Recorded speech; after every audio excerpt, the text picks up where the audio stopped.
La caméra d'inspection de réseau Tubicamer 23 permet d'inspecter les réseaux d'évacuation domestique de 30 à 200 mm de diamètre et de passer les coudes 90 degrés à partir du diamètre 50. On va commencer par connecter le câble de batterie à son emplacement. On pourrait également travailler sur secteur. Puis, on va venir brancher le câble de liaison qui va faire la jonction entre le moniteur et le touret. Donc il y a des détrompeurs, on insère, puis on vient visser. Puis on vient faire de même au niveau du touret. On insère également et on visse. On va faire passer la fibre dans le crochet, puis insérer la tête de caméra au bout.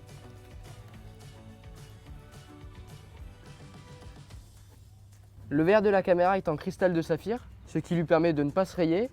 D'autre part, elle est étanche jusqu'à 10 mètres sous l'eau, autrement dit 2 barres de pression. Le jonc est de 30 mètres de base, gradué, et on peut l'avoir en option en 40 mètres, et ou le compteur métrique, c'est-à-dire la distance parcourue qui s'affiche à l'écran. Avec le module compteur métrique, il y a le bouton Reset qui permet de revenir à zéro lorsqu'on est à l'entrée de la canalisation.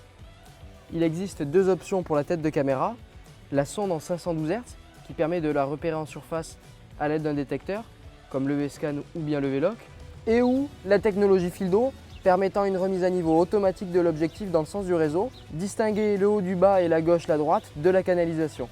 On retire le cache, on vient démarrer sa batterie qui dispose d'une autonomie de 6 heures et on vient appuyer sur le bouton mise en marche. Il est fourni dans le pack 2 guides de centrage et celui qui est sur roulette est en option. Leur but est de centrer la caméra dans la canalisation en mettant au bout le centreur adapté à la configuration. Il existe également le format trépied qui est d'office en 40 mètres avec le compteur métrique, permettant d'avoir les 2 mains libres, mais celui-ci ne rentre pas dans la mallette. Une main qui tient le dévidoir, l'autre qui déroule. On pousse au plus près de la canalisation. Pour obtenir un meilleur confort de visualisation au niveau de l'écran, il est possible d'ajuster les paramètres en appuyant sur Menu, Conf, le paramètre à ajuster, puis bas ou haut pour augmenter ou diminuer sa valeur. Il y a aussi le potentiomètre qui permet de réguler l'intensité lumineuse des LED pour s'adapter à la fois au diamètre mais aussi à la configuration réseau rencontrée. Le mode enregistrement est accessible en appuyant sur le bouton vidéo. L'interface apparaît. On va pouvoir y naviguer à l'aide de la télécommande ou bien le pad situé en bas à droite de la mallette. L'enregistrement se fait sur clé USB ou micro SD. On vient l'insérer.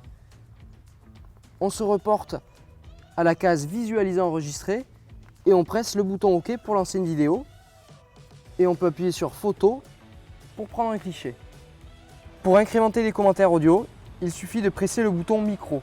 Les précautions d'usage sont par exemple de bien rincer son jonc lorsqu'on le rembobine, de dévisser sa tête de caméra afin de la ranger dans la mallette. Pour travailler sur secteur, on se branche directement au niveau de la régie vidéo sans passer par la batterie. On replie les rabats d'écran et on veille à assécher toutes les zones dans la partie de la mallette afin d'éviter la condensation une fois fermée, ou bien de la laisser s'aérer en fin de journée.